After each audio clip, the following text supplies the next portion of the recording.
വലിയ കരിങ്കൽ മതിൽക്കെട്ടിനുള്ളിൽ ചുറ്റും നിറയെ പൂക്കളുമായി അതിമനോഹരമായ വലിയ ബംഗ്ലാവിൽ നിന്നാണ് അനന്തൻ രാവിലെ ഇറങ്ങുന്നത്. അപ്പോൾ ഉമ്മറക്കോലായിൽ വീൽചെയറിലിരിക്കുന്ന അവൻ്റെ അമ്മയെ നോക്കി അനന്തൻ തിരിഞ്ഞു നിന്നുകൊണ്ട് പറഞ്ഞു, "അമ്മേ, ഞാൻ പോയി വരാം." അമ്മ നിഷ്കളങ്കമായി മോനെ നോക്കി ചിരിച്ചു. "ശരി മോനെ, പോയി വാ," അമ്മ പറഞ്ഞു. അനന്തൻ കാർ സ്റ്റാർട്ടാക്കി.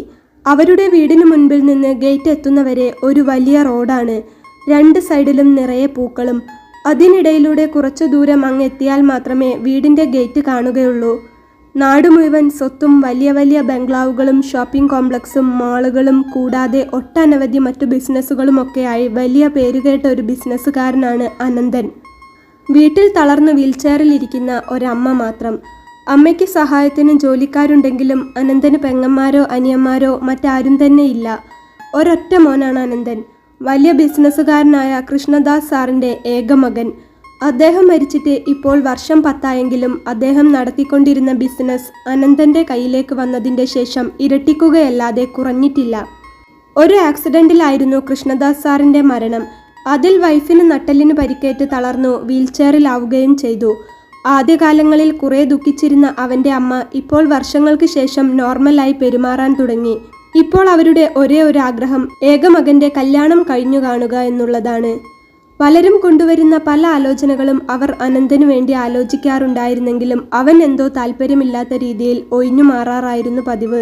വരുന്ന ആലോചന മുഴുവൻ വലിയ കാശുള്ളവരുടെയോ ബിസിനസ്സുകാരുടെയോ മക്കളാണ് എങ്കിൽ പോലും അനന്തന് മനസ്സിനിണങ്ങിയ ഒരു കുട്ടിയെ കിട്ടാത്തതുകൊണ്ടാവണം അവൻ കല്യാണത്തിന് ഇതുവരെ സമ്മതിച്ചിട്ടില്ല. എന്നാലും അമ്മ ഇടയ്ക്കൊക്കെ അതിങ്ങനെ പറഞ്ഞുകൊണ്ടിരിക്കുമ്പോൾ അവൻ പറയും, "ഒക്കെ സമയമാകുമ്പോൾ നടക്കും അമ്മേ. അമ്മയ്ക്ക് ഇഷ്ടപ്പെട്ട ഒരു മരുമകളെ അടുത്തു തന്നെ കിട്ടാൻ നമുക്ക് പ്രാർത്ഥിക്കാം." ഒരു ദേശം മുഴുവൻ വിലയ്ക്ക് വാങ്ങാനുള്ള പൈസ അനന്തൻ്റെ കയ്യിലുണ്ടെങ്കിലും സ്വഭാവം കൊണ്ടും പെരുമാറ്റം കൊണ്ടും അനന്തനെ എല്ലാവർക്കും വലിയ ഇഷ്ടമാണ്. വലിയ ബിസിനസ്സുകാരൻ്റെ മോനായിട്ടും വലിയ ബിസിനസ്സുകാരനായിട്ട് പോലും മദ്യമോ മയക്കുമരുന്നോ കഞ്ചാവോ അങ്ങനെയുള്ള ലഹരികളിലേക്കൊന്നും തന്നെ അവൻ ഇതുവരെ തലതിരിഞ്ഞിട്ടില്ല. അതിനെല്ലാമുള്ള വഴികൾ അവന് ബിസിനസ് പാർട്ടികളിലൂടെയും മറ്റും ഉണ്ടായിരുന്നെങ്കിൽ പോലും ഒരിക്കൽ പോലും അവൻ അവൻ്റെ അമ്മയെ മറന്ന് അങ്ങനെ ഒരു രീതിയിലേക്കും പോയിട്ടില്ല. അങ്ങനെ ഇരിക്കെ അവൻ അവൻ്റെ ഒരു ഉറ്റ സുഹൃത്തിൻ്റെ ബർത്ത്ഡേ പാർട്ടിക്ക് പോയതായിരുന്നു അന്ന്. ബർത്ത്ഡേ പാർട്ടിയൊക്കെ കഴിഞ്ഞ് കൂട്ടുകാർക്കുള്ള കുപ്പി സൽക്കാരത്തിനിടയിൽ വെച്ച് അവൻ്റെ ഫ്രണ്ട് അവനോട് ചോദിച്ചു, "അനന്താ, നീ ഇതുവരെ ഞങ്ങളുടെ കൂടെ കമ്പനിക്കൊന്നും കൂടിയിട്ടില്ലല്ലോ. 2 കുടിച്ചു നോക്ക്." "അയ്യോ എൻ്റെ പൊന്നുമോനെ, വേണ്ട. കുടിക്കാനൊക്കെ ഞാൻ ചിലപ്പോൾ കുടിക്കും. പക്ഷേ ഇത് കഴിഞ്ഞ് വീട് വരെ എത്തുമോ എന്ന കാര്യത്തിൽ സംശയമാണ്. കുടിച്ച് പരിചയമില്ലാത്തതുകൊണ്ട് തന്നെ തല പെരുത്തു വരും. പിന്നെ നിങ്ങൾ എന്നെ എടുത്തു വീട്ടിൽ കൊണ്ടു ചെന്ന് വിടേണ്ട സ്ഥിതി വരും കേട്ടോ. ഞാൻ ഛർദ്ദിച്ചാൽ അതിനുള്ള ഉത്തരവാദിത്തം നിങ്ങൾക്ക് തന്നെയാവും." അനന്തൻ ചിരിച്ചുകൊണ്ട് അത് പറഞ്ഞപ്പോൾ കൂടെയുള്ളവർ അനന്തനെ നിർബന്ധിച്ചു. "അതൊന്നുമില്ലടാ, വല്ലപ്പോഴുമല്ലേ, നീ ഒരു കമ്പനി താ" എന്ന് പറഞ്ഞ് അവർ അവനെ വെറുതെ കുറച്ച് മദ്യം നൽകി സൽക്കരിക്കാൻ നോക്കി. കഴിയുന്നത്ര അവൻ വേണ്ട എന്ന് പറഞ്ഞെങ്കിലും കൂട്ടുകാരെല്ലാവരും കൂടെ നിർബന്ധിച്ച് ഒരു കുഞ്ഞു ഗ്ലാസ് കുടിക്കാമെന്ന് പറഞ്ഞ് ആദ്യം ഒരു ചെറിയ ഗ്ലാസ് വായിൽ നുണപ്പിച്ചു. "നീ അങ്ങോട്ട് പിടിപ്പിക്കൂന്നേ, വല്ലപ്പോഴുമല്ലേ നമ്മൾ ഇങ്ങനെ കൂടുന്നുള്ളൂ" എന്ന് പറഞ്ഞ് എല്ലാവരുടെ നിർബന്ധവും കൂടി ആയപ്പോൾ ആ ഒരു കുഞ്ഞു ഗ്ലാസ് പതിയെ പതിയെ ഒരു 2-3 ഗ്ലാസ്സിലേക്ക് കടന്നു. അപ്പോഴാണ് അനന്തൻ്റെ കൂട്ടുകാരനായ സുമിത്തിനെ അന്വേഷിച്ച് ഒരാൾ അവിടേക്ക് വന്നത്. ഹോട്ടൽ റൂമിൽ പാട്ടും കൂത്തും മദ്യവുമായി അടിച്ചു പൊളിക്കുകയായിരുന്ന ഇവരുടെ ഇടയിലേക്ക് വാതിൽ തുറന്ന് വന്ന ആൾ ചോദിച്ചു, "സുമിത്ത് സാറില്ലേ?" "ഉണ്ട്, സുമിത്ത് സാറുണ്ട്. പക്ഷേ ആള് ബോധം പോയി ഓഫായി കിടക്കുകയാണ്." "എന്താ കാര്യമെന്ന് അവൻ്റെ കൂട്ടത്തിലുണ്ടായിരുന്ന അഖിൽ ചോദിച്ചപ്പോൾ വന്നയാൾ പറഞ്ഞു, "സുമിത്ത് സാറ് പറഞ്ഞ ആ പെൺകുട്ടിയെ അപ്പുറത്തെ റൂമിൽ കൊണ്ടുവന്നിട്ടുണ്ട്. അതൊന്ന് പറയാൻ വേണ്ടി." ചെവി തടവിക്കൊണ്ടാണ് അയാൾ അത് പറഞ്ഞത്. "ഓ ആയിക്കോട്ടെ," അഖിൽ പറഞ്ഞു. "റൂം നമ്പർ 301 കീ നിങ്ങൾക്ക് അവൻ തന്നില്ലായിരുന്നോ?" "ഓ തന്നിട്ടുണ്ടായിരുന്നു സാർ. ആ കുട്ടി അവിടെയുണ്ട്." "ശരി, എന്നാൽ താൻ പൊയ്ക്കോ. ഇനി ഞങ്ങൾ വിളിക്കുമ്പോൾ വന്നാൽ മതി." "ശരി സാർ" എന്ന് പറഞ്ഞ് വന്നയാൾ പുറത്തേക്ക് പോയി. അപ്പോൾ അനന്തൻ അഖിലിനോട് ചോദിച്ചു, "എന്താ അഖിലെ കാര്യം?"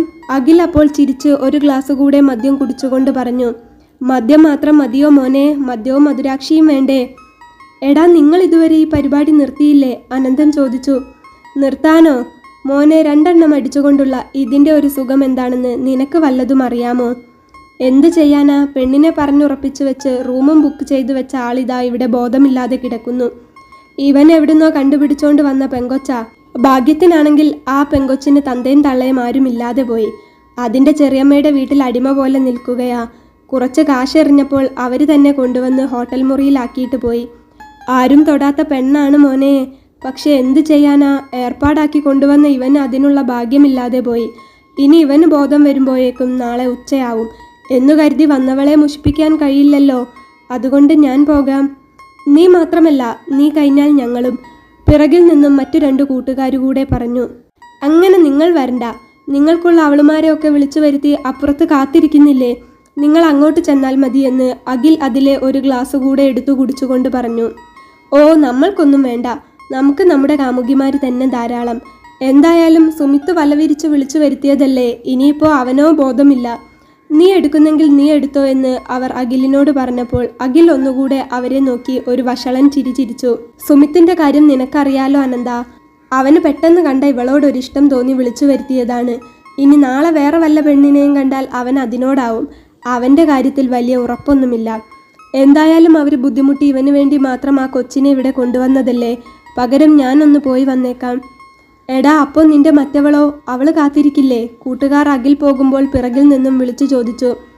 അവൾ കുറച്ചുനേരം അവിടെ ഇരിക്കട്ടെ, ഞാൻ പോയി വന്നിട്ട് അവളുടെ അടുത്ത് പോകാം. എടാ, എന്നാൽ ഒരു കാര്യം ചെയ്യേ, പുതുതായി വന്നവളെ ഏതായാലും അനന്തന് കൊടുത്തേക്ക്. അവനാണെങ്കിൽ ആദ്യമല്ലേ, അവളും ആദ്യം. അതുകൊണ്ട് അവൻ്റെ തുടക്കം ഇങ്ങനെ ആവട്ടെ. അത് കേട്ടപ്പോൾ അനന്തൻ ഒന്ന് ഞെട്ടി. എനിക്കൊന്നും വേണ്ട മോനെ, നമ്മളേതായാലും ആ ഒരു പരിപാടിക്കില്ല. എത്രയൊക്കെ ഒഴിഞ്ഞു മാറാൻ ശ്രമിച്ചിട്ടും അനന്തനെ കൂട്ടുകാർ ഓരോന്ന് പറഞ്ഞ് അവൻ്റെ മനസ്സ് മാറ്റുകയായിരുന്നു. എന്നാലും അവൻ തുടക്കത്തിലൊക്കെ കഴിയുന്നത്ര എതിർത്തു നിന്നെങ്കിലും മദ്യം കൂടെ കൂടെ കുടിപ്പിച്ച് അവർ അനന്തൻ്റെ മനസ്സ് കുറേയൊക്കെ മാറ്റിയെടുത്തു. എടാ, കുറേ പൈസയുണ്ടെന്നൊക്കെ പറഞ്ഞിട്ട് എന്താ കാര്യം?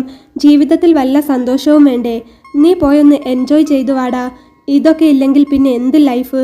ഇതൊന്നും ആരും അറിയാൻ പോകുന്നില്ല. സുഖിക്കേണ്ട സമയത്ത് സുഖിക്കണം. ഫ്രണ്ട്സിൻ്റെ സപ്പോർട്ടും ലഹരിയും അവരുടെ ഒരുമാതിരി സംസാരവും ഒക്കെ കൂടെ കേട്ടപ്പോൾ അനന്തൻ്റെ മനസ്സ് കുറേ കൈവിട്ടുപോയി. കൂട്ടുകാർ തന്നെയാണ് അവനെ അവളുടെ റൂമിലേക്ക് കൊണ്ടാക്കിയത്. റൂമിൽ ചെന്ന് അനന്തനെ അകത്താക്കിയ ശേഷം അവരും മെല്ലെ പിൻവാങ്ങി. ശേഷം അവർ അവരുടേതായ ഡ്യൂട്ടിക്ക് പോയി.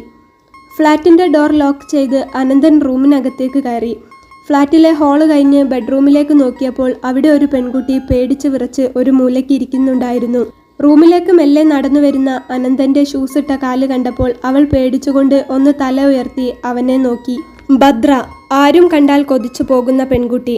വെളുത്ത നിറവും അത്യാവശ്യം തടിയും കട്ടിമുടിയും ഒക്കെയുള്ള ഉണ്ട കണ്ണുള്ള സുന്ദരി. സുന്ദരി എന്ന് പറഞ്ഞാൽ പോരാ, അതിസുന്ദരി. പേടിച്ചുകൊണ്ടാണ് അവൾ അനന്തനെ നോക്കിയത്.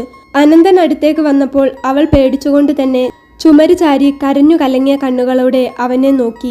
ശേഷം ചുമരിൻ്റെ ഒരു മൂലയ്ക്ക് നിന്നുകൊണ്ട് അനന്തനോട് കൈകൂപ്പി. എന്നെ ഒന്നും ചെയ്യരുത്, എനിക്കൊന്നും അറിയില്ല. ചെറിയമ്മയ്ക്ക് ഡോക്ടറുടെ അടുത്ത് പോകണമെന്ന് പറഞ്ഞ് കളവ് പറഞ്ഞാണ് എന്നെ ഇവിടെ വരെ കൂട്ടിക്കൊണ്ടുവന്നത്. ഞാൻ അത്തരക്കാരിയല്ല. എന്നെ ഒന്നും ചെയ്യരുതെന്ന് പറഞ്ഞ് അവൾ കൈകൂപ്പി കരഞ്ഞു. അനന്തൻ അവളെ നോക്കി. മദ്യത്തിൻ്റെ ലഹരിയിലായിരുന്നെങ്കിൽ പോലും ഒറ്റ നോട്ടത്തിൽ അനന്തന് ഭദ്രയെ വല്ലാതെ ഇഷ്ടപ്പെട്ടിരുന്നു. അവൾ അങ്ങനെ കരഞ്ഞു പറയുക കൂടി ചെയ്തപ്പോൾ അനന്തൻ്റെ പാതി ഓർമ്മയിൽ അവന് അവളോട് ഒരു ദയ തോന്നി. അയ്യോ കുട്ടി പേടിക്കണ്ട, ഞാൻ കുട്ടിയെ ഉപദ്രവിക്കാൻ വന്നതൊന്നുമല്ല. നമുക്ക് വെറുതെ സംസാരിച്ചിരിക്കാം. അവിടെ ഇരിക്കുകയെന്ന് അനന്തൻ നാവ് കുയഞ്ഞുകൊണ്ടാണ് സംസാരിച്ചത്. എന്നാൽ ഭദ്ര അപ്പോഴും പേടിച്ച ചുമരിൻ്റെ മൂലയ്ക്ക് തന്നെ നിൽക്കുകയായിരുന്നു. അല്ലെങ്കിലും കുട്ടി എന്തിനാ പേടിക്കുന്നത്? ഞാൻ അത്തരക്കാരനൊന്നുമല്ല. ഞാൻ വെറുതെ ഒന്ന് പരിചയപ്പെടാൻ വന്നതല്ലേ. നാവ് കുയഞ്ഞുകൊണ്ട് തന്നെ അനന്തൻ വീണ്ടും വീണ്ടും ഓരോന്ന് പറയാൻ തുടങ്ങി. കള്ളു കുടിച്ചുള്ള വരവാണെന്ന് മനസ്സിലാക്കിയ ഭദ്രയ്ക്ക് പേടി കൂടിയതല്ലാതെ കുറഞ്ഞില്ല. എന്നെ ഉപദ്രവിക്കരുത് എന്ന് പറഞ്ഞ് അവൾ കൈകൂപ്പി പൊട്ടിക്കരഞ്ഞത് കണ്ടപ്പോൾ അനന്തൻ എന്തോ പോലെ തോന്നി. അവൻ പറഞ്ഞു, ശരി ശരി കരയണ്ട, ഞാൻ പൊയ്ക്കോളാം എന്ന് പറഞ്ഞ് അവൻ ആടിക്കുയഞ്ഞുകൊണ്ട് തന്നെ റൂമിന് പുറത്തേക്ക് തിരിച്ചു നടന്നു. അനന്തൻ പോയി കഴിഞ്ഞപ്പോൾ ഭദ്ര അവിടെ പേടിച്ച് ചുമരിൻ്റെ അടുത്തു തന്നെ ചാരിയിരുന്ന് കരഞ്ഞു. റൂമിന് പുറത്തെത്തിയ അനന്തൻ അഖിലിനെ ഫോൺ വിളിച്ചു. എടാ, ആ പെൺകുട്ടി ഒരു പാവം. നീ ഇതെവിടെയാണ്? എനിക്കതിനെ കണ്ടിട്ടൊന്ന് സംസാരിക്കാൻ പോലും തോന്നുന്നില്ല. അത് കരയുവാടാ. ആനന്ദ് ചിരിച്ചുകൊണ്ടാണ് അത് പറഞ്ഞത്. ഷോ, ഈ പൊട്ടൻ തിരികെ പോന്നോ എന്ന് പറഞ്ഞ് അഖിൽ അവൻ്റെ റൂമിലുണ്ടായിരുന്ന അവൻ്റെ കാമുകിയോട് പറഞ്ഞു. ഞാനിപ്പോൾ വരാം. ഒരു പൊട്ടനെ ഒരു കാര്യത്തിന് പറഞ്ഞു വിട്ടിട്ട് തിരികെ വന്നു നിന്ന് വീണ്ടും വിളിക്കുന്നു. ഇപ്പോൾ വരാമെന്ന് പറഞ്ഞ് അഖിൽ പുറത്തിറങ്ങി. എടാ, നിന്നെ ആണല്ലോ ഞാൻ നല്ല സ്ഥലത്തേക്ക് പറഞ്ഞയച്ചത്. നീ എന്ത് പൊട്ടനാണ്? നീ ഇങ്ങു വന്നേ എന്ന് പറഞ്ഞ് അഖിൽ വീണ്ടും അവരുടെ ബർത്ത്ഡേ പാർട്ടി നടന്ന റൂമിലേക്ക് തന്നെ അനന്തനെ തിരിച്ചു കൊണ്ടുപോയി വീണ്ടും മദ്യം കുടിപ്പിച്ചു. കൂടെ ഫോണിൽ കുറച്ച് അശ്ലീല വീഡിയോസും മറ്റുമെല്ലാം കാട്ടിക്കൊടുത്ത് അനന്തനെ കൂടുതൽ വഷളാക്കി. ശേഷം ഒന്നുകൂടി ഫുൾ ഫിറ്റാക്കി അവളുടെ മുറിയിലേക്ക് കയറ്റിവിട്ടു. അതു കഴിഞ്ഞ് അഖിൽ അവൻ്റെ കാമുകിയുടെ അടുത്ത് പോയി പറയുകയും ചെയ്തു, വലിയ ക്യാഷുകാരൻ്റെ മോനാ, ഇട്ടുമൂടാനുള്ള സ്വത്തുണ്ട്, അവനെ ഒന്ന് കുറച്ചെങ്കിലും മാറ്റിയെടുക്കാതെ എന്നും ഇങ്ങനെ നിഷ്കുവായിട്ട് നടക്കാൻ വിട്ടാൽ പറ്റുമോ എന്ന് പറഞ്ഞ് ചിരിച്ചുകൊണ്ട് അഖിൽ കാര്യത്തിലേക്ക് കടന്നു. വീഡിയോ കണ്ടതിൻ്റെയും അഖിൽ പറഞ്ഞതൊക്കെയും തലയ്ക്ക് പിടിച്ചതിൻ്റെ ഹാങ്ങും മദ്യത്തിൻ്റെ ഹാങ്ങും ഒക്കെ കൂടെ ആയപ്പോൾ അനന്തൻ്റെ ബോധം ഏറെക്കുറെ പൂർണ്ണമായി നശിച്ചിരുന്നു എന്ന് പറയാം. അവൻ പൂർണ്ണമായും ആ വീഡിയോയുടെയും മദ്യത്തിൻ്റെയും അടിമയായാണ് പിന്നീട് ഭദ്രയുടെ റൂമിലേക്ക് കയറി ചെന്നത്. നേരത്തെ പോയതിനേക്കാൾ ഫിറ്റായി അനന്തൻ തിരികെ വരുന്നത് കണ്ടപ്പോൾ ഭദ്ര വീണ്ടും കരയാൻ തുടങ്ങി. എന്നാൽ തൊട്ടു മുൻപേ തിരിച്ചുപോയ അനന്തനെ ആയിരുന്നില്ല അവൾ അപ്പോൾ കണ്ടത്. അനന്തൻ വാതിൽ ലോക്ക് ചെയ്തു വന്ന ഉടനെ തന്നെ സമ്മതത്തിന് കാത്തു നിൽക്കാതെ അവളെ കയറി പിടിച്ചു. വീഡിയോയുടെ ഹാങ് ഓവറും മദ്യത്തിൻ്റെ ലഹരിയും എന്ന് തന്നെ പറയാം. അവൾക്കാണെങ്കിൽ അവൻ്റെ കയ്യിൽ നിന്നും കുതറി മാറാൻ കഴിഞ്ഞില്ല. അവൾ കരഞ്ഞുകൊണ്ട് കുതറി മാറാൻ എത്ര ശ്രമിച്ചെങ്കിലും അനന്തൻ്റെ പിടുത്തത്തിൽ നിന്ന് ഒരു ചെറിയ പെൺകുട്ടിക്ക് വഴുതി മാറാൻ കഴിയുന്നതിന് ഒരു പരിധിയുണ്ടായിരുന്നു. കുറച്ചു സമയത്തിനകം അനന്തൻ അവളെ പൂർണ്ണമായും അവനിലേക്ക് ചേർത്തു. സംഭവിക്കാൻ പാടില്ലാത്തത് അവിടെ സംഭവിച്ചു. രണ്ടുപേരുടെയും ആദ്യത്തെ ശാരീരിക ബന്ധമായിരുന്നു അത്. ഭദ്രയ്ക്ക് അനന്തനോട് അറപ്പാണ് തോന്നിയത്. പെൺകുട്ടികളെ വല വീശി പിടിച്ച് സ്ഥിരമായി വേശ്യാവൃത്തി നടത്തുന്ന ഒരാളായാണ് ഭദ്ര അവനെ കണ്ടത്. മദ്യത്തിൻ്റെ ലഹരിയിലും വീഡിയോയുടെ ഹാങ് ഓവറിലുമായിരുന്നെങ്കിലും ഭദ്ര എന്ന പെൺകുട്ടിയിൽ അനന്തൻ പൂർണ്ണമായും തൃപ്തനായി കഴിഞ്ഞിരുന്നു. മണിക്കൂറുകൾക്ക് ശേഷം അവളുടെ ദേഹത്തു നിന്ന് എഴുന്നേൽക്കുമ്പോൾ അനന്തന് മറ്റേതോ ലോകത്ത് പോയി തിരികെ വന്ന ഒരു അനുഭവമായിരുന്നു തോന്നിയത്. അതും കഴിഞ്ഞ് അവൻ അവിടെ കട്ടിലിൽ വീണ് ബോധമില്ലാതെ മയങ്ങിപ്പോയി. ഭദ്ര അന്ന് രാത്രി മുഴുവൻ അവളുടെ വസ്ത്രങ്ങൾ വാരിക്കൂട്ടി ഒരു മൂലയ്ക്കിരുന്ന് കരയുക തന്നെയായിരുന്നു. പിറ്റേന്ന് രാവിലെ നേരം പുലർന്നപ്പോഴാണ് അനന്തൻ കണ്ണു തുറന്നത്. രാവിലെ സൂര്യൻ്റെ വെളിച്ചം കണ്ണിൽ തട്ടിയപ്പോൾ കണ്ണു തുറന്ന അനന്തൻ പെട്ടെന്ന് താൻ എവിടെയാണെന്ന് ഓർമ്മയില്ലാതെ ചുറ്റും നോക്കി. അപ്പോഴും മദ്യത്തിൻ്റെ ക്ഷീണം അവനിൽ നിന്ന് വിട്ടുമാറിയിട്ടുണ്ടായിരുന്നില്ല. ഇന്നലെ ബർത്ത്ഡേക്ക് വന്നതും തിരികെ വീട്ടിൽ പോകാതിരുന്നതുമൊക്കെ അനന്തന് അപ്പോൾ ഓർമ്മ വന്നു. അവൻ വാഷ് ബേസിൻ്റെ അടുത്ത് പോയി പൈപ്പ് തുറന്നു മുഖം കഴുകി തിരിച്ചു വരുമ്പോഴാണ് വസ്ത്രവും വാരിപ്പിടിച്ചിരുന്ന് ഒരു മൂലയിലിരുന്ന് കരയുകയായിരുന്ന ഭദ്രയെ കണ്ടത്. അവളെ കണ്ടപ്പോൾ അനന്തൻ പെട്ടെന്നൊന്ന് ഞെട്ടി. പെട്ടെന്ന് അവൻ്റെ ഓർമ്മയിലൂടെ ഇന്നലെ നടന്ന കാര്യങ്ങളെല്ലാം ഒരു മിന്നലടിച്ച പോലെ ഓടാൻ തുടങ്ങി. എന്തു ചെയ്യണമെന്നറിയാതെ അവൻ അവിടെ തന്നെ സ്തംഭിച്ചങ്ങനെ നിന്നു. ശേഷം പതുക്കെ ഭദ്രയുടെ അടുത്തേക്ക് പോയി അവളെ വിളിച്ചു, കുട്ടി. അവൾ അപ്പോഴും അവൻ്റെ മുഖത്ത് നോക്കാതെ അവിടെ കരഞ്ഞു തന്നെ ഇരിക്കുകയായിരുന്നു. വീണ്ടും അനന്തൻ വിളിച്ചു, കുട്ടി. കലങ്ങിയ കണ്ണുകളോടെയും വാടിത്തളർന്ന ശരീരത്തോടെയും ഭദ്ര ഒരു നിസ്സഹായാവസ്ഥയിൽ അവൻ്റെ കണ്ണിലേക്ക് നോക്കി. അനന്തന് എന്തു പറയണമെന്ന് വാസ്തവത്തിൽ ഒരു പിടിയുമില്ലായിരുന്നു. എന്നാലും അവൻ പതുക്കെ പറഞ്ഞു, എനിക്ക് ഇന്നലെ കുറച്ച് ഫിറ്റായിട്ട് ഓർമ്മയില്ലായിരുന്നു. ഞാൻ എന്തൊക്കെയോ എന്താ സംഭവിച്ചത് എന്ന് എനിക്കറിയില്ല. ഞാൻ മദ്യത്തിൻ്റെ ലഹരിയിലായിരുന്നു. അനന്തൻ പറഞ്ഞപ്പോഴും അവൾ മറുത്തൊന്നും പറഞ്ഞില്ല. ആദ്യമായിട്ടാണ് അവൻ്റെ ജീവിതത്തിൽ ഇങ്ങനെ ഒരു സംഭവം. എത്ര വലിയ ക്യാഷുകാരനായിട്ട് പോലും ഒരിക്കൽ പോലും അവൻ ചീത്ത വഴിക്ക് പോയിട്ടില്ല. ഇന്നലെ സംഭവിച്ച കാര്യങ്ങൾ അവൻ്റെ ഓർമ്മയിൽ വന്നു കിടക്കുന്നത് കൊണ്ട് തന്നെ അവന് എന്തോ ഒരു കുറ്റബോധം തോന്നി. കുട്ടി, ഞാൻ അറിയാതെ. അനന്തൻ ഭദ്രയുടെ കണ്ണിലേക്ക് നോക്കിയപ്പോൾ അവൾക്ക് അവനോടുള്ള ദേഷ്യവും പുച്ഛവും എല്ലാം ആ കണ്ണിൽ അലയടിച്ചിരുന്നു. അപ്പോഴാണ് അവളുടെ ഡ്രസ്സാകെ പിച്ചി പറഞ്ഞിരിക്കുന്നത് അനന്തൻ ശ്രദ്ധിച്ചത്. അതുവെച്ച് ആ കുട്ടിക്ക് പുറത്തു പോകാൻ കഴിയില്ലെന്ന് മനസ്സിലാക്കിയ അനന്തൻ കുറച്ചു നേരം അവിടെ നിന്ന് എന്ത് ചെയ്യണമെന്നറിയാതെ പരുങ്ങി കളിച്ച ശേഷം വാതിലടച്ച് പുറത്തേക്കിറങ്ങി ടെക്സ്റ്റൈൽ ഷോപ്പ് നോക്കിപ്പോയി. ടെക്സ്റ്റൈൽസിലേക്ക് നടക്കുമ്പോഴും അനന്തൻ്റെ ഉള്ളിൽ ആകെ കുറ്റബോധവും സങ്കടവും എല്ലാം നിറയുന്നുണ്ടായിരുന്നു. ഞാൻ കാരണം ഒരു പെൺകുട്ടിയുടെ ജീവിതം. അവൻ എന്തൊക്കെയോ അങ്ങനെ ആലോചിച്ചു. എത്ര മാന്യനായ മനുഷ്യൻ്റെ ഉള്ളിൽ നിന്നും ലഹരിക്കും മദ്യത്തിനും മറ്റൊരാളെ പുറത്തു ചാടിക്കാൻ കഴിയുമെന്ന് അനന്തന് മനസ്സിലായി. അത് തന്നെയാണ് ഇന്നലെ അവൻ്റെ കാര്യത്തിൽ സംഭവിച്ചതും. റോഡിൽ പോയി നോക്കിയപ്പോൾ തൊട്ടടുത്തുള്ള ടെക്സ്റ്റൈൽസ് ഒന്നും തുറന്നിട്ടില്ലായിരുന്നു. ശേഷം അവൻ തിരികെ വന്നു കാറെടുത്തു. പോകുന്ന വഴി ഒരു ടെക്സ്റ്റൈൽ ഷോപ്പ് കണ്ടു. കുട്ടിയുടെ അളവും കാര്യങ്ങളും ഒന്നും അറിയില്ലെങ്കിലും ഏകദേശം പാകമാവുന്ന തരത്തിലുള്ള ഒരു ടോപ്പും പാൻറ്റും വാങ്ങി തിരികെ വന്നു. റൂമിലെത്തിയ ശേഷം അവൻ അത് അവൾക്ക് നേരെ വെച്ച് നീട്ടി. പുച്ഛത്തോടെ ആണെങ്കിലും അവൻ്റെ കയ്യിൽ നിന്ന് ഭദ്ര ഡ്രസ്സ് വാങ്ങി. കാരണം അവൾക്ക് പുറത്തു പോകണമെങ്കിൽ അത് വാങ്ങിക്കുകയല്ലാതെ വേറെ നിവൃത്തിയില്ലായിരുന്നു. ഡ്രസ്സ് മാറിക്കഴിഞ്ഞ ശേഷം ഭദ്ര ഒന്നും മിണ്ടാതെ തല കുനിച്ചുകൊണ്ട് നിസ്സഹായ അവസ്ഥയിൽ പുറത്തേക്കിറങ്ങി. പറ്റിപ്പോയ തെറ്റിനെ ഓർത്തു അനന്തൻ തലയിൽ കൈവച്ച് അവിടെ കട്ടിലിൽ തന്നെ കിടന്നു. കുറച്ചു കഴിഞ്ഞപ്പോൾ അവൻ്റെ കൂട്ടുകാർ വന്നു. അനന്ത മോനെ എങ്ങനെയുണ്ടായിരുന്നു? എന്നാൽ അനന്തന്റെ മുഖഭാവം അപ്പോൾ മറ്റൊന്നായിരുന്നു. എടാ, ഞാൻ വലിയൊരു തെറ്റായിപ്പോയി ചെയ്തത്. ഓ, ഇതൊക്കെ എന്ത് തെറ്റ്? നീ ചെയ്തത് തെറ്റാണെങ്കിൽ അപ്പോൾ ഞങ്ങളൊക്കെ സ്ഥിരം ചെയ്തുകൊണ്ടിരിക്കുന്നതോ? അത് നിൽക്കട്ടെ, അവൾ പോയോ? പോയി, അനന്തൻ പറഞ്ഞു. സുമിത്തിന് വന്ന കോളാ മോനെ ഇന്നലെ രാത്രി നീ അടിച്ചെടുത്തത്. അത് സാരമില്ല, കുറച്ച് പൈസ കൂടി എറിഞ്ഞ് അവൻ വേണമെങ്കിൽ ഇന്ന് രാത്രി തന്നെ അതിനെ എത്തിച്ചോളും. അഖിൽ അത് പറഞ്ഞപ്പോൾ അനന്തൻ ഒന്ന് ഞെട്ടി. മദ്യത്തിൻ്റെ ലഹരിയിലാണെങ്കിലും ജീവിതത്തിൽ ആദ്യമായി ഇന്നലെ രാത്രി ഞാൻ അനുഭവിച്ച ഒരു കുട്ടി, അതും ഒരു പാവം കുട്ടി. സുമിത്ത് അവളെ ഇന്ന് വരുത്തിക്കുമെന്ന് കേട്ടപ്പോൾ ആ കുട്ടിയുടെ നില മറ്റൊരു രീതിയിലേക്ക് പോവുകയാണല്ലോ എന്നോർത്ത് അനന്തന് എന്തൊക്കെയോ തോന്നി. അപ്പോൾ അതിനൊന്നും മറുത്തു പറയാതെ അനന്തൻ വീട്ടിലേക്ക് പോകാനായി ഇറങ്ങി. ശരി, പിന്നെ കാണാമെന്ന് അഖിൽ പറഞ്ഞപ്പോൾ ഓക്കെ എന്ന് പറഞ്ഞ് അനന്തൻ പുറത്തിറങ്ങി കാർ സ്റ്റാർട്ടാക്കി. വീട്ടിലെത്തുന്നവരെ അനന്തന്റെ മനസ്സിൽ ഭദ്ര മാത്രമായിരുന്നു. വീട്ടിൽ ചെന്നിട്ടും അവന് പഴയ പോലെ അമ്മയോട് സംസാരിക്കാനോ ഇടപഴകാനോ ഒന്നിനും കഴിഞ്ഞില്ല. കുറ്റബോധം അവനെ വല്ലാത്തൊരവസ്ഥയിലേക്ക് കൊണ്ടെത്തിച്ചു കഴിഞ്ഞിരുന്നു. സമയം കുറെ കഴിഞ്ഞു. ഏകദേശം വൈകുന്നേരത്തോടടുത്തപ്പോൾ അനന്തന് അഖിൽ പറഞ്ഞ വാക്കുകൾ ഓർമ്മ വന്നു. സുമിത്ത് വേണമെങ്കിൽ അവളെ പൈസ കൊടുത്ത് ഇന്ന് വരുത്തുമെന്ന് പറഞ്ഞത്. ആ വാക്ക് അനന്തന് അംഗീകരിച്ചു കൊടുക്കാൻ കുറച്ച് ബുദ്ധിമുട്ടായിരുന്നു. അതുകൊണ്ട് തന്നെ അവൻ അഖിലിനെ വിളിച്ചു. എടാ, ഇന്നലെ വന്ന കുട്ടിയില്ലേ, അവളുടെ അഡ്രസ്സും കാര്യങ്ങളും നിനക്കറിയാമോ? അനന്തൻ അഖിലിനോട് ചോദിച്ചു. ഓ അറിയാം. എന്താ മോനെ, ഇന്നലത്തെ സുഖം നിന്നെ വിട്ടുപോയില്ലേ? അഖിൽ കളിയാക്കി ചോദിച്ചു. ഇന്നലെ വലിയ ജാടയായിരുന്നല്ലോ, വേണ്ട എന്നൊക്കെ ഇന്ന് വീണ്ടും തോന്നി തുടങ്ങിയല്ലേ? അതാണ് ഈ കാര്യത്തിൻ്റെ ഒരു പ്രത്യേകത, അഖിൽ പറഞ്ഞു. എന്തായാലും നീ അവളുടെ അഡ്രസ്സ് ഒന്ന് എനിക്ക് പറഞ്ഞു തരണം. ആ പിന്നെ, അഡ്രസ്സും വീട്ടു നമ്പറും ഒന്നും എനിക്കറിയില്ല, ആ ഏരിയ മാത്രമേ എനിക്കറിയൂ, അഖിൽ പറഞ്ഞു. അവിടെ പോയി നിനക്ക് തിരഞ്ഞു പിടിക്കാമെന്ന് വെച്ചാൽ അവിടെ കുറേ വീടുണ്ട്. ഒരു കാര്യം ചെയ്യാം, ഞാനും വരാം നിന്റെ കൂടെ. എനിക്ക് വീട് കണ്ടാൽ അറിയാം. എന്നാൽ ശരി, നീയും വാ. അനന്തൻ പറഞ്ഞത് പ്രകാരം അഖിലും അനന്തനും കൂടി ആ വീട്ടിലേക്ക് പോയി. പോകുന്ന വഴി കാറിൽ വെച്ച് അനന്തൻ അഖിലിനോട് കാര്യങ്ങളൊക്കെ സൂചിപ്പിച്ചു. എല്ലാം കേട്ടു കഴിഞ്ഞപ്പോൾ അനന്തന്റെ ഒരു സ്വഭാവം വെച്ചുകൊണ്ട് കാര്യം കുറച്ച് സീരിയസ് ആണെന്ന് അഖിലിന് മനസ്സിലായി. ഭദ്രയുടെ വീടെത്തി. കാർ നിർത്തി. അവിടെ അപ്പോൾ അവളുടെ ചെറിയമ്മയും ഭർത്താവും ഉണ്ടായിരുന്നു. ഇന്നലെ വന്ന സാറന്മാരാണോ? അവളുടെ ചെറിയമ്മ അനന്തനെയും അഖിലിനെയും തൊഴുതു. അതെ, പക്ഷേ ഇന്നലെ വന്ന ഒരു സാറില്ല, ഇത് വേറെ സാറാ, അവർ തമ്മിൽ പറഞ്ഞു. വന്നാട്ടെ, കയറിയിരിക്കണമെന്ന് അവർ പറഞ്ഞപ്പോൾ അനന്തൻ അവരോട് ഒരു തരം പുച്ഛമായിരുന്നു. സ്വന്തം അമ്മയുടെ സ്ഥാനത്തുള്ള ഒരു സ്ത്രീ സ്വന്തം മോളെ പോലെ സ്നേഹിക്കേണ്ട കൊച്ചിനെ കാശിനു വേണ്ടി വിറ്റിട്ട് ഇപ്പോൾ അവർ തൊഴുതു നിൽക്കുന്നു. അനന്തൻ അവരോട് പുച്ഛവും വെറുപ്പുമാണ് തോന്നിയത്.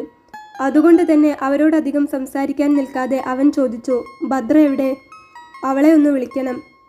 അതിനെന്താ സാറേ, സാർ ഇങ്ങോട്ട് കയറിയിരുന്നോളൂ, ഞങ്ങൾ വിളിക്കാമെന്ന് പറഞ്ഞ് ചെറിയമ്മ അവളെ വിളിക്കാനായി അകത്തേക്ക് പോയപ്പോൾ ഭദ്ര വാതിൽ തുറക്കുന്നില്ല.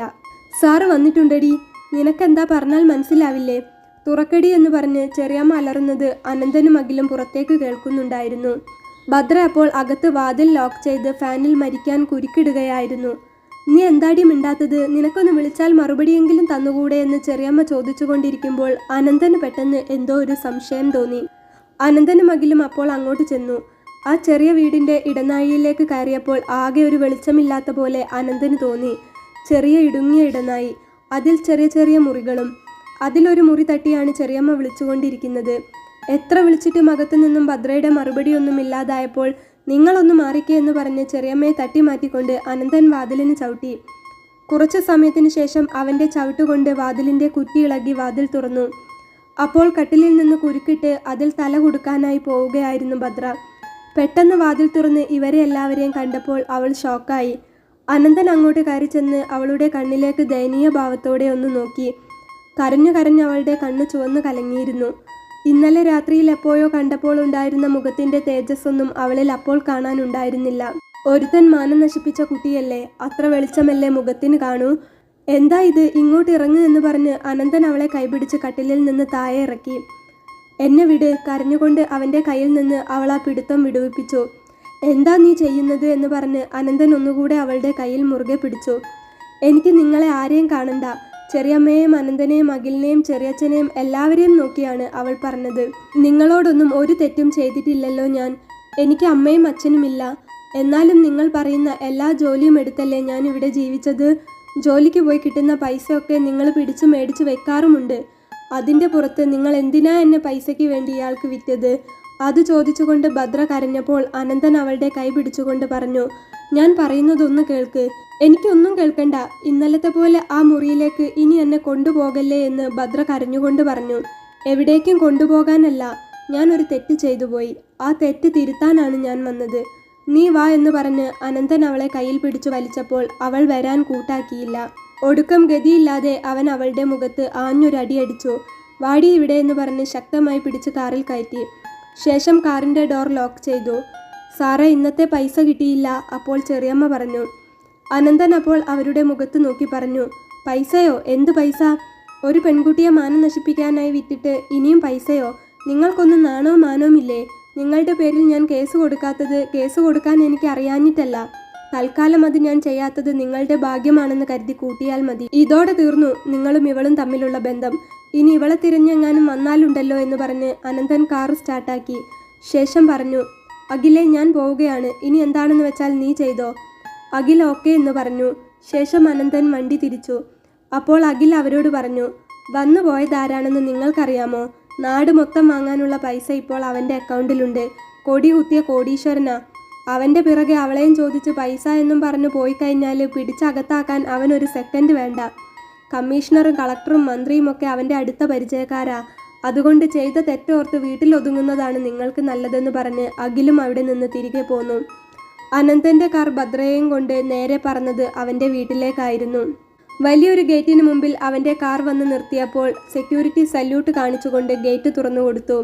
അകത്തേക്ക് കയറിയ ഭദ്ര ചുറ്റുമൊന്ന് നോക്കി. ഗേറ്റ് കഴിഞ്ഞ് വീടിനുള്ളിലേക്ക് വളഞ്ഞു തിരിഞ്ഞുകൊണ്ട് ടാർ ചെയ്ത റോഡാണ്. അതിനു ചുറ്റുമായി ചെടികളാലും പൂക്കളാലും നിറഞ്ഞു നിൽക്കുന്ന വലിയ പൂന്തോട്ടം. കുറച്ചു ദൂരെയായി കൊട്ടാരത്തിന് സമാനമായ ഒരു വലിയ വീട് കാണുന്നു. ഭദ്ര ആ വീട് ഒരു നിമിഷം കണ്ണെടുക്കാതെ നോക്കി. എന്താണ് സംഭവിക്കുന്നത് എന്ന് അവൾക്ക് മനസ്സിലാവുന്നില്ലായിരുന്നു.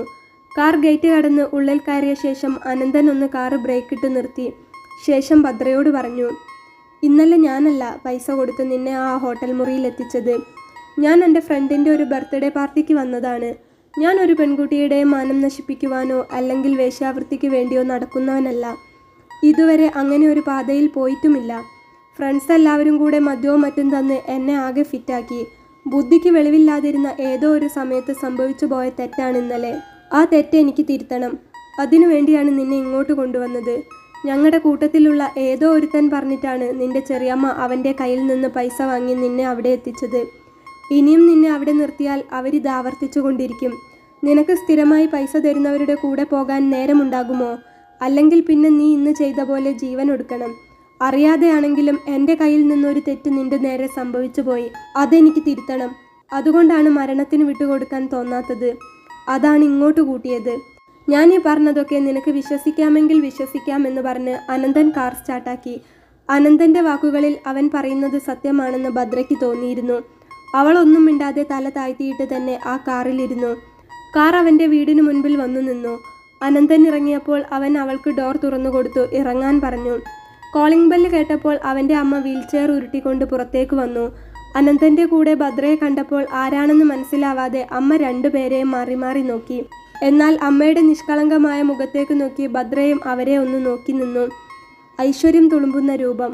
ആർക്കും കണ്ടു കഴിഞ്ഞാൽ ഒറ്റ നോട്ടത്തിൽ അമ്മയെന്ന് വിളിക്കാൻ തോന്നിപ്പോകുന്ന ഒരു സ്ത്രീ. അവരുടെ ചിരിച്ചുകൊണ്ടുള്ള നോട്ടം കണ്ടപ്പോൾ ഭദ്രയ്ക്ക് മനസ്സിൽ എന്തോ ഒരു ആശ്വാസം തോന്നിയിരുന്നു. ആരാ മോനെ ഇത്? അമ്മ അനന്തനോട് ചോദിച്ചു. അത് അനന്തൻ ഒന്ന് പരിങ്ങിയ ശേഷം പറഞ്ഞു. അമ്മ കുറേ കാലമായില്ലേ എനിക്ക് പെണ്ണന്വേഷിച്ചു നടക്കുന്നു. അമ്മയുടെ ഏറ്റവും വലിയ ആഗ്രഹം എന്താ? ഞാൻ കല്യാണം കഴിച്ചു കാണണമെന്നുള്ളതല്ലേ? അതെ, അമ്മ ഉത്സാഹത്തോടെ പറഞ്ഞു. ഈ കുട്ടി? ചിരിച്ചുകൊണ്ടാണ് അമ്മ അത് ചോദിച്ചത്. എനിക്ക് കണ്ടിഷ്ടപ്പെട്ട കുട്ടിയാണ്. ഞാൻ അവളെ ഇങ്ങു കൂട്ടി. അച്ഛനും അമ്മയും ഒന്നുമില്ല, അനന്തൻ പറഞ്ഞു. ഭദ്രയുടെ മുഖവും രൂപവും എല്ലാം കണ്ടപ്പോൾ അമ്മയ്ക്ക് അവളെ നന്നായി ഇഷ്ടപ്പെട്ടിരുന്നു. അനന്തൻ്റെ വായിൽ നിന്നത് കേൾക്കുക കൂടി ചെയ്തപ്പോൾ അവരുടെ മുഖം തെളിഞ്ഞു. ആരോരുമില്ലാത്ത കുട്ടിയാണ്. എനിക്കൊരു തെറ്റ് പറ്റിയെന്ന് അമ്മയ്ക്ക് ഒരിക്കലും തോന്നരുത്. എൻ്റെ ഭാഗത്തു നിന്ന് ചിന്തിക്കുമ്പോൾ ഇതാണ് ശരിയെന്ന് പറഞ്ഞ് അനന്തൻ അകത്തേക്ക് കയറിപ്പോയി. ഭദ്ര അപ്പോൾ അവൻ്റെ അമ്മയുടെ മുഖത്തേക്ക് നോക്കിയപ്പോൾ അമ്മയുടെ മുഖം ഒരു ഭാവവ്യത്യാസവുമില്ലാതെ അതീവ സന്തോഷത്തിൽ തന്നെയായിരുന്നു. ഒറ്റ മകൻ, ഈ കാണുന്ന സ്വത്തിൻ്റെ ഒക്കെ അവകാശി. ഇങ്ങനെ ഒരു പെൺകുട്ടിയെ കൂട്ടിക്കൊണ്ടുവന്നതിലുള്ള ഒരു വിഷമവും ഭദ്ര ആ മുഖത്ത് കണ്ടില്ല. അവർ വേഗം വേലക്കാരിയെ വിളിച്ചു നിലവിളക്ക് ഉയിഞ്ഞു. ഭദ്ര ഒന്നും മനസ്സിലാകാത്ത രീതിയിൽ അപ്പോൾ അവിടെ അങ്ങനെ നിൽക്കുകയായിരുന്നു. വാ മോളെ എന്ന് പറഞ്ഞ് അമ്മ അവളെ അകത്തേക്ക് കൊണ്ടുപോയി. അമ്മയുടെ സ്നേഹത്തോടെയുള്ള കൈപിടിക്കലും സംസാരവും ഒക്കെ കേട്ടപ്പോൾ ഭദ്രയ്ക്ക് തീർത്തും ആശ്വാസം തോന്നി. പിന്നെ അനന്തൻ പറഞ്ഞ വാക്കുകളും അവളുടെ ഉള്ളിൽ കിടപ്പുണ്ടായിരുന്നു. അനന്തൻ നേരെ റൂമിൽ കയറി വാതിലടച്ചു കട്ടിലിൽ അങ്ങനെ കിടന്നു. ഞാൻ ചെയ്ത വലിയൊരു തെറ്റിന് പരിഹാരം ചെയ്യാൻ എനിക്കിതേ നിവൃത്തിയുള്ളൂ, അനന്തൻ മനസ്സിൽ പറഞ്ഞു. എന്ത് ചെയ്താലും തെറ്റ് തെറ്റല്ലാതെ ആവുന്നില്ല. എന്നാലും അത് തിരുത്താൻ ഒരു അവസരം കിട്ടുമെങ്കിൽ ആവട്ടെ എന്ന് മാത്രമേ അവൻ അപ്പോൾ ഉദ്ദേശിച്ചിരുന്നുള്ളൂ. രാത്രിയിൽ അനന്തന്റെ മുറിയിലേക്ക് അമ്മ അവളെ പറഞ്ഞയച്ചെങ്കിലും അവൻ അവിടെ നിന്ന് മാറി അപ്പുറത്തെ മുറിയിൽ പോയി കിടന്നു. പിന്നീട് ആ കിടത്തം പതിവായെങ്കിലും അമ്മയ്ക്ക് അത് അറിയില്ലായിരുന്നു. അവന്റെ മനസ്സ് മുഴുവൻ അവളെ വേദനിപ്പിച്ചതിന്റെ കുറ്റബോധമായിരുന്നു. എന്നാൽ ഭദ്രയും അവന്റെ അമ്മയും കുറച്ചു ദിവസങ്ങൾ കൊണ്ട് തന്നെ വലിയ കൂട്ടായി. അച്ഛനും അമ്മയും ഇല്ലാതിരുന്ന ഭദ്രയ്ക്ക് അനന്തന്റെ അമ്മ നൽകിയ സ്നേഹവും കരുതലുമൊക്കെ എത്രയോ വലുതായിരുന്നു. അമ്മയുടെ കാര്യത്തിലും അങ്ങനെ തന്നെയായിരുന്നു. ഭർത്താവില്ല, ആകെയുള്ളത് ഒരു മോനാണ്.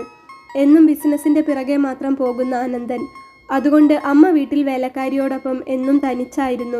ഭദ്രയെ അവർക്ക് കിട്ടിയതിൽ അമ്മയ്ക്ക് ശരിക്കും നിധി കിട്ടിയ സന്തോഷമായിരുന്നു.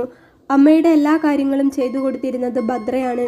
വീട് വൃത്തിയാക്കുന്ന കാര്യത്തിലും ഭക്ഷണമുണ്ടാക്കുന്ന കാര്യത്തിലും അമ്മയെ നോക്കുന്ന കാര്യത്തിലും ഒന്നും അവൾ ഒരു വീഴ്ചയും വരുത്തിയില്ല. ഇടയ്ക്ക് അനന്തൻ ഓഫീസിലേക്ക് പോകുമ്പോഴും തിരികെ വരുമ്പോഴും ഒക്കെ ഭദ്രയെ കാണാറുണ്ടായിരുന്നെങ്കിലും അവൻ അവളെ ശ്രദ്ധിക്കാറില്ലായിരുന്നു. അവളുടെ മുഖത്ത് നോക്കാനുള്ള കുറ്റബോധം തന്നെയായിരുന്നു അതിൻ്റെ കാരണം. എന്നാൽ ഭദ്ര ഇടയ്ക്കിടയ്ക്ക് ഇടം കണ്ണിട്ട് അവനെ നോക്കി തുടങ്ങി. അനന്തൻ പറഞ്ഞതൊക്കെ ശരിയാണെന്ന് ഭദ്രയ്ക്ക് മനസ്സിലായി തുടങ്ങിയിരുന്നു. അറിയാതെ ചെയ്തു പോയ തെറ്റിന് അനന്തൻ പകരം പരിഹാരം ചെയ്യാനെന്ന നിലയ്ക്കാണ് തന്നെ ഇവിടെ കൊണ്ടുവന്നത് എന്നും അതുകൊണ്ട് തന്നെ ഉള്ളിൽ നന്മയുള്ള ആളാണെന്നും അവനെക്കുറിച്ച് ഭദ്ര ഉറപ്പിച്ചു കഴിഞ്ഞിരുന്നു.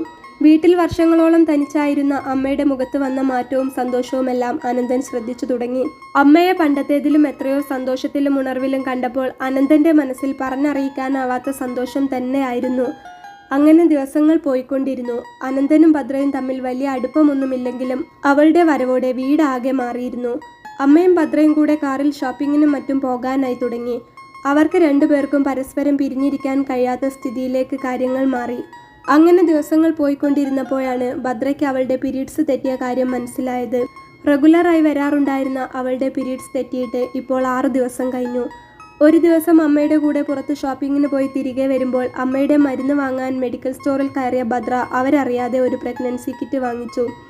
ശേഷം വീട്ടിലെത്തി ബാത്റൂമിൽ നിന്ന് പ്രഗ്നൻസി കിറ്റ് പൊട്ടിച്ച് യൂറിൻ ഇറ്റിച്ച് ടെസ്റ്റ് ചെയ്തു നോക്കിയപ്പോൾ അതിൽ വളരെ ക്ലിയറായി 2 വര തെളിഞ്ഞു നിൽക്കുന്നത് ഭദ്ര കണ്ടു.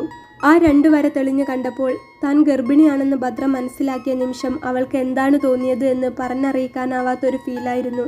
ഒരു പക്ഷേ അങ്ങനെ ഒരു കാര്യം കാണുമ്പോൾ ഏറ്റവും കൂടുതൽ ദുഃഖിക്കേണ്ട ആള് ഭദ്ര തന്നെയായിരുന്നു. എന്നാൽ ആ 2 വര ആ കിറ്റിൽ തെളിഞ്ഞു കണ്ടപ്പോൾ അവൾക്കൊരു തരി പോലും ദുഃഖം തോന്നിയില്ല. കാരണം അനന്തൻ ചെയ്തു പോയ തെറ്റിന് ആ കുറച്ച് ദിവസങ്ങൾ കൊണ്ട് അനന്തൻ തന്നെ പരിഹാരം ചെയ്തു കഴിഞ്ഞിരുന്നു. തെറ്റിനേക്കാൾ വലിയ പരിഹാരം ആ കുറച്ച് ദിവസങ്ങൾ കൊണ്ട് അനന്തൻ അവൾക്ക് ചെയ്തു കഴിഞ്ഞിരുന്നു എന്ന് ഭദ്രയ്ക്ക് വളരെ വ്യക്തമായി തന്നെ മനസ്സിലായിട്ടുണ്ടായിരുന്നു. കാരണം ചെറിയമ്മയുടെ വീട്ടിൽ ഒരു വേലക്കാരി പോലെ കിടന്നിരുന്ന ഭദ്ര കുറച്ച് ദിവസങ്ങൾ കൊണ്ടാണെങ്കിലും കോടീശ്വരനായ അനന്തൻ്റെ വീട്ടിൽ രാജകുമാരിയെ പോലെയാണ് ജീവിച്ചത്. സ്നേഹം മാത്രം തരാൻ അറിയുന്ന അമ്മ, ഒരു വാക്കുകൊണ്ട് പോലും വിഷമിപ്പിക്കാത്ത അനന്തൻ. അവൻ അവളിൽ നിന്ന് ഒഴിഞ്ഞു മാറി നടക്കാറായിരുന്നെങ്കിൽ പോലും അവളോട് അവന് സ്നേഹമുള്ളതുകൊണ്ടല്ലേ ഈ വലിയ വീട്ടിൽ അവൻ്റെ ഭാര്യയാണെന്ന് പറഞ്ഞു കൊണ്ടുവന്നത് എന്ന കാര്യം ഓർക്കുമ്പോൾ ഭദ്രയ്ക്ക് എപ്പോഴും വിഷമം തോന്നാറുണ്ടായിരുന്നു. അനന്തൻ്റെ കുഞ്ഞ് അവളുടെ വയറ്റിൽ വളരുന്നു എന്നുകൂടി അറിഞ്ഞപ്പോൾ അവൾക്ക് അവനോടുള്ള സ്നേഹം ഒന്നുകൂടെ കൂടുകയാണ് ചെയ്തത്. ഒരുപക്ഷെ അവൻ അന്ന് രാത്രിയിൽ ചെയ്ത എല്ലാ തെറ്റുകളും ആ പെൺകുട്ടി മറന്നിരുന്നു എന്നതു തന്നെയായിരുന്നു വാസ്തവം. അവൾ അറിയാതെ കണ്ണിൽ നിന്നും വന്ന 2 തുള്ളി കണ്ണുനീർ തുടച്ചുകൊണ്ട് അവൾ അനന്തൻ്റെ അടുത്തേക്കാണ് ആദ്യം പോയത്. അവൻ അപ്പോൾ ബാൽക്കണിയിൽ ഇരുന്ന് കാറ്റുകൊണ്ട് ലാപ്ടോപ്പിൽ ബിസിനസ്സുമായി ബന്ധപ്പെട്ട വീഡിയോ കോളിലായിരുന്നു. കറുപ്പ് ടീഷർട്ടും ക്രീം കളർ ട്രൗസറും ധരിച്ച് ലാപ്ടോപ്പിന്റെ മുന്നിലിരിക്കുന്ന അനന്തനെ കണ്ടപ്പോൾ ഭദ്രക്ക് വല്ലാത്തൊരു പ്രത്യേക ഭംഗി തോന്നി.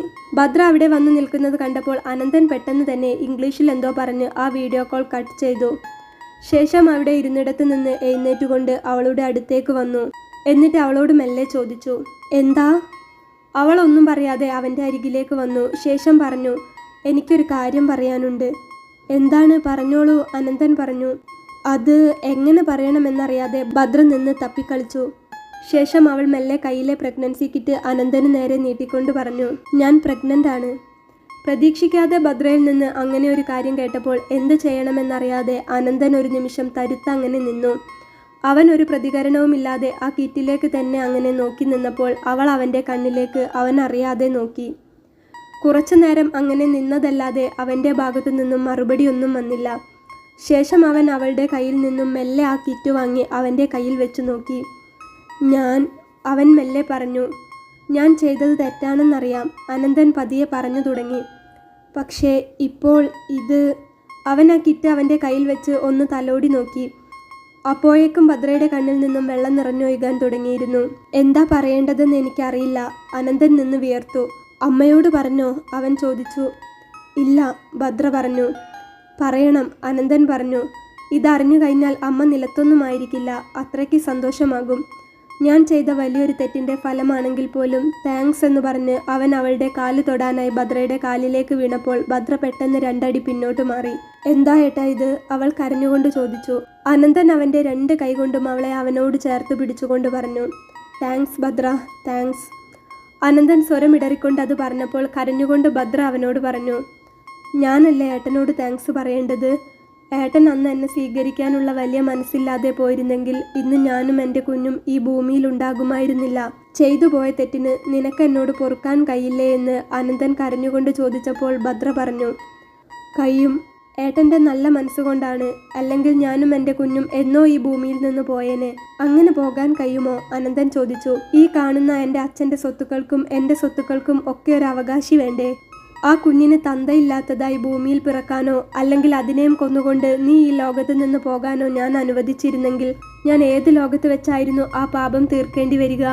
പരലോകത്ത് പോലും എനിക്ക് അതിനുള്ള പരിഹാരം ചെയ്യാൻ പറ്റിയെന്ന് വരില്ലായിരുന്നു. തെറ്റാണ് ചെയ്തു പോയത്. എന്നാലും ആ ഒരു ദിവസത്തെ തെറ്റുകൊണ്ടാണ് നീ എൻ്റെ ജീവിതത്തിലേക്ക് വന്നത്. നമുക്ക് ഏറ്റവും നല്ല ഡോക്ടറെ തന്നെ കാണിക്കാം. അവളെ കെട്ടിപ്പിടിച്ച ശേഷം അനന്തൻ അവളുടെ മുടിയിൽ തഴുകി കൊടുത്തു. നെറ്റിയിൽ ഉമ്മ വെച്ചു. ശേഷം അവളുടെ കണ്ണു തുടച്ചു കൊടുത്തു. ലോകം മുഴുവൻ സ്വത്തുള്ള വലിയൊരു ബിസിനസ്സുകാരൻ്റെ ഭാര്യ മാത്രമായിരുന്നു കുറച്ച് നിമിഷങ്ങൾ മുമ്പ് വരെ അവൾ. എന്നാൽ ഇപ്പോൾ അവൻ്റെ കുഞ്ഞിൻ്റെ അമ്മയും കൂടിയാണ്. ഭദ്രക്ക് അവളുടെ സന്തോഷം പറഞ്ഞറിയിക്കാൻ കഴിയുന്നതല്ലായിരുന്നു. ആ ബാൽക്കണിയിൽ അവർ അങ്ങനെ കെട്ടിപ്പിടിച്ച് ചേർന്നു നിന്നു.